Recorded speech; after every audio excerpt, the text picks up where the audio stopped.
Hello, everyone. Welcome to New Gen Politics. So, Mike Johnson was just reelected as Speaker of the House, and this has been pretty divisive for Republicans. Some people either really wanted him, really didn't, kind of were in the middle. And I kind of want to give my thoughts on that. I am one of those people who's kind of in the middle. Now, my thoughts on Johnson are not stellar. I don't think he's the best. I don't think he's the worst. I think he does get some stuff done, but I think he does try to, at given opportunities, basically back out of the most conservative option. He tries to appease the Democrats. Sometimes he tries to meet in the middle. He wants to be basically the strong, principled conservative, the person who works across the aisle, the person who is willing to just ram legislation through without trimming the pork. I don't think he's that great, basically. However, Trump did endorse him.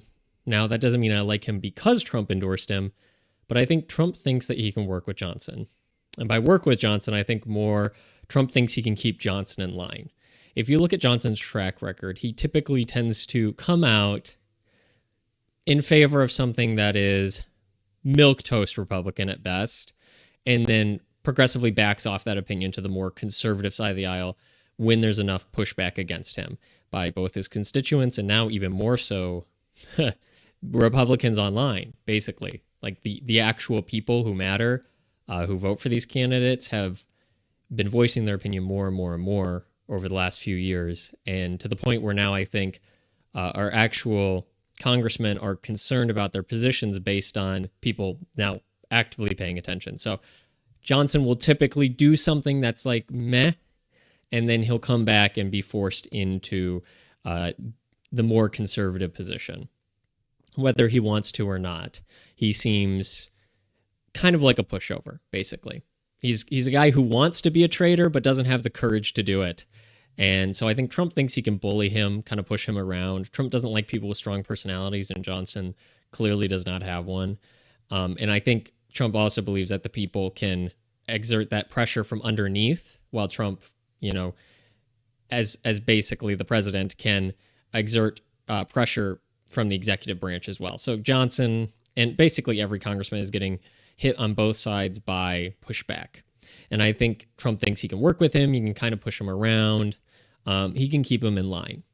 So I think it's fine to put Johnson in right now because I think either he'll fold and be a dweeb and kind of begrudgingly go along with what Trump wants to do, or he will take an opportunity to really do something he shouldn't, really pass some pork-filled Democrat supporting legislation, and he'll get removed. So either way, I think it's a win because I think he's going to do that. I think Johnson will genuinely be gone within the year, if not then 2 years. And I think that the people will kind of force him out, basically. And this is just giving the opportunity to give him a bigger spotlight for that. We kicked out McCarthy and said, you have to do a better job than McCarthy. Johnson has done a slightly better job than McCarthy. But if Johnson is then removed, there's kind of this precedent of like, you better be very conservative. You better actually do what the people want you to do, or we're just going to get rid of you. Which has not been pressure that has been exerted before. Republicans are not ready for that level of infighting. A lot of them still kind of believed that old philosophy that you should just never, argue, debate with a Republican. You should just all agree. That doesn't work. Now is the perfect time to not do that, actually. The Democrats are kind of recovering from the last election. This is the perfect opportunity to put pressure considerable pressure, well thought out pressure, choosing your battles wisely on specific policies, on specific people to make sure the agenda is getting pushed further actually to the right. They're not just passing mediocre things. They're not meeting in the middle with the Democrats where it's unnecessary, where things are actually getting pushed further right. Now's the time to have a debate, talk about where the party's going. Do we have a vision for the future of the Republican Party and the country? If we disagree on things like this whole H-1B visa thing has been a huge red flag about the Republicans having this Civil War infighting thing. We got to discuss these major issues. And to say that we shouldn't, just table it, don't worry about it, take the scraps you can get, I don't think that's going to fly anymore with the people. So I think Johnson is going to either have to do it, like actually do what he should do, begrudgingly, or he's going to get banished, and they'll get somebody in who now is under even more duress of like, hey, the last two speakers were removed. I better do a good job whether I want to or not, because every congressman cares more about getting reelected and how they look than kind of the policy they're passing. So the majority of them do. So a lot of them will begrudgingly go along with the agenda that's getting pushed further and further right, because they value their positions more than whatever their internal thoughts of where the country should go. That's kind of like my belief is, and the more speakers you remove, the more precedent there is, the more the speaker is under duress of like, I better actually do a good job or I will get removed. And I think that is a good thing, to have that pressure, to have that internal, like, hey, Republican Party, we're not just going to deal with every candidate you put up. That's why there was a not insignificant amount of people who didn't vote for Trump. And like they wouldn't vote for Trump because they said Trump is not conservative enough, which is like kind of true. But I disagree. I think it wasn't the time to kick Trump out. I think we need Trump culturally, and it will do an adequate job, maybe even a great job. Totally up to him. We'll have to see how that plays out. But there is going to be a time when you put pressure on the party and say, okay, we beat the enemy. Now's the time to trim the fat of our own party and say, what is holding us back from success? We don't have to have this massive coalition anymore because we've kind of beaten the Democrats back. The tide culturally is turning conservative. So what parts of this cultural agenda do we actually want to keep? And what parts do we want to do away with? And that's where you have that infighting and those debates. And there is going to be a time to put the pressure on of, we are not going to just accept any random candidate you put up. We're not going to just go along with any random bill you want to pass. It's not going to happen anymore. So just despite me kind of thinking that, I don't think now is the time. I think the time will be when the opportunity is so severe, like when the event is so severe that they must be, removed, basically. And I don't think Johnson has done anything egregious enough that he hasn't backtracked on that he needs to be removed just yet. And I think giving him a bigger stage, having him in the spotlight, already having the cabinet and everything established, that would be the time to say, if you're not going to play ball with the actual conservatives, then we'll just put somebody in who will.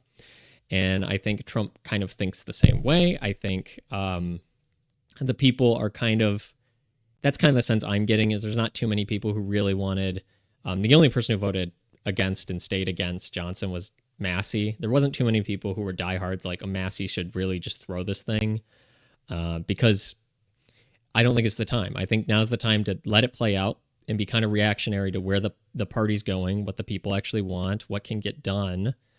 And you kind of have to do a little bit of give and take in this chess game of the evolution of politics within this country. And if we want to actually get a conservative agenda, we have to have the mechanisms there to do it, and then exert pressure on the majority, which is the Republicans, to actually do what we want them to do when they're in the positions to do it. So it is good to have a conservative Speaker of the House, whether that's Johnson or anybody else, but Johnson was the one we're going to get at the moment, and kind of then exert that pressure. Call your reps, call your senators, say, hey, we want this done, we don't want this done. Voice your opinion on like X, because you saw that like the H-1B thing, red flag of where the party is going and being split in half, right? You have, and it's more ideological than like individual, right? Because people who you like may have bad ideas. Like a lot of people like Elon, but like that's just a bad idea for Americans, the H-1B thing. And somehow, but Nikki Haley and Bernie Sanders are on the side of like real conservatives. So that's interesting. So it's doing away with the people and looking more at like the actual ideologies and who you can agree with on that. That's going to be the split in the Republican Party. It's not necessarily as clean cut as I think most people thought, of like the rhinos and the neocons versus like the MAGA or the conservative. Because I think even those are fracturing now. Like people I've seen on both sides, like MAGA means not putting in Johnson, and I've seen MAGA means putting in Johnson. It's like, okay, so clearly the MAGA movement isn't as like, unilateral in its thinking as we thought. So conversations are going to need to be had. And I think Trump is taking a backseat like he did on the H-1B thing. He hasn't really said that much about it, kind of a milquetoast, like I kind of support it. He's taking a back seat. Like he said, I support Johnson, but he hasn't been putting a lot of pressure on the people who are against him. He's letting it play out and seeing what's actually going to happen, where the people want to go. You can't die on every single hill, just because some people are choosing to do things that are not super conservative, the most conservative. You can't die on every single hill, but you can start pressuring them more and more and have that pressure actually be followed through. And I think Trump's going to try to choose his battles very carefully about things that are going to be the most impactful overall. So we'll just have to wait and see. I think most people are kind of like wait and see on this issue. They're just, it's okay. Johnson's in. That's fine for now. Because if the time comes when he does something egregious, I think people will get rid of him. So I think the party overall is unified, but I think discussions need to be had. There's no ultimatums that need to be given just yet. But conversations need to be had, and anybody who says that, we need to just be totally lockstep, we shouldn't debate anything, no, that's not the right idea. Like, actual internet discourse can be good for once. This is the time to do that. So let me know what you think about this down in the comments below. If you watched all the way through the video, I appreciate it. Like, share, and subscribe if you found the content enjoyable. And thank you for watching.